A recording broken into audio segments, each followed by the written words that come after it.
Apa itu knowledge model? Sorry, recommended model di dalam custom GPT. Pertama, untuk masuk ke dalam custom GPT, teman-teman harus lihat di bagian kiri, di sidebar kiri, ada tulisan namanya GPTS. Nah, ini diklik aja, maka nanti akan muncul berbagai macam custom GPT. Simpelnya, ini adalah Play Store, ya, dan ini adalah aplikasi-aplikasi yang bisa dipakai. Teman-teman bisa membuat custom GPT dan dimasukin ke sini juga, atau teman-teman juga bisa menjualnya. Oleh karena itu, kalau ada video atau konten yang bilang custom GPT itu bisa dijual, karena akses dari custom GPT-nya memang bisa dijual. Dan itu bisa menghasilkan cuan. Nah, untuk video kali ini kita khusus membahas recommended model di dalam custom GPT ya. Untuk masuk ke dalam pembuatan custom GPT, teman-teman harus pergi ke bagian sini dan di bagian create ya, membuat. Kita klik create, nanti tampilannya akan seperti ini teman-teman. Tampilannya akan seperti ini. Nah, di video kali ini kita benar-benar hanya akan fokus di bagian recommended model. Oke?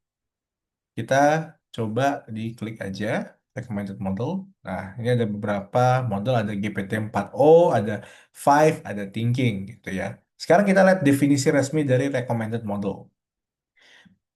Pada saat user atau pengguna membuka GPT, recommended model will be used. Ini maksudnya modelnya, model AI-nya yang direkomendasikan yang akan digunakan. Kalau misalnya kita ngambil dari perspektif pengguna, kan pada saat kita buka ChatGPT nih, kita buka new chat, ya, kita buat chat baru kan tampilannya seperti ini. Di bagian kiri atas ini ada model. Ini namanya model GPT-5, teman-teman. Nah, sekarang kita tinggal klik. Nah, tuh. Ada beberapa pilihan kan, ada auto, ada fast, ada thinking, ada pro gitu ya. Saya tidak punya akses pro karena subscription saya atau langganan saya bukan pro, saya hanya plus. Nah, di bagian sini ada namanya tadi legacy model GPT-4o gitu ya, legacy model. Jadi legacy itu maksudnya sebelumnya gitu ya, pendahulu. Pada saat kita membuat custom GPT dan kita bilang recommended modelnya adalah 4.0, maka pada saat orang membuka custom GPT kita, dia akan otomatis menggunakan yang 4.0. Sama kalau kita ubah jadi GPT-5, maka orang otomatis akan membuka GPT-5 juga. Seperti itu. Inilah kenapa recommended model itu digunakan untuk memilih model GPT yang cocok dengan custom GPT-nya. Kalau teman-teman membuat custom GPT, custom GPT untuk market research, untuk riset pasar, kemungkinan akan lebih cocok recommended modelnya adalah auto gitu ya. Berarti otomatis di GPT-5. Kalau teman-teman mau bikin yang seperti Imagen, image generation, gambar, per saat ini, per video yang dibikin yang cocok adalah GPT-40. Jadi karena teman-teman harus memilih GPT yang cocok untuk custom GPT yang bakal digunakan sama pengguna. Ya.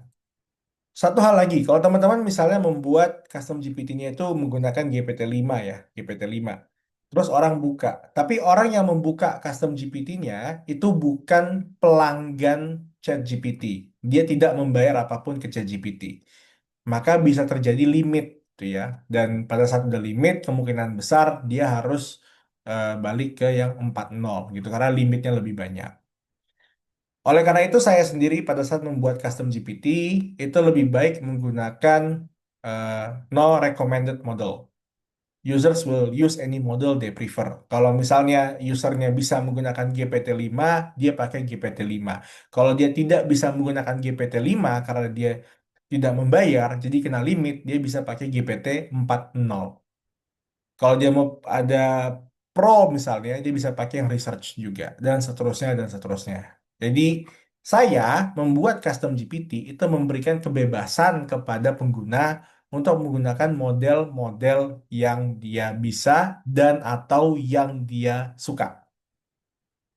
Saya berharap teman-teman juga menggunakan custom GPT, membuat custom GPT dengan no recommended model aja. Karena bisa aja ada orang yang lebih prefer, yang lebih memilih yang GPT-40 lah, atau 5 lah, atau 5 thinking lah, 5 apalah gitu. Kita berikan kebebasan itu kepada penggunanya, ya.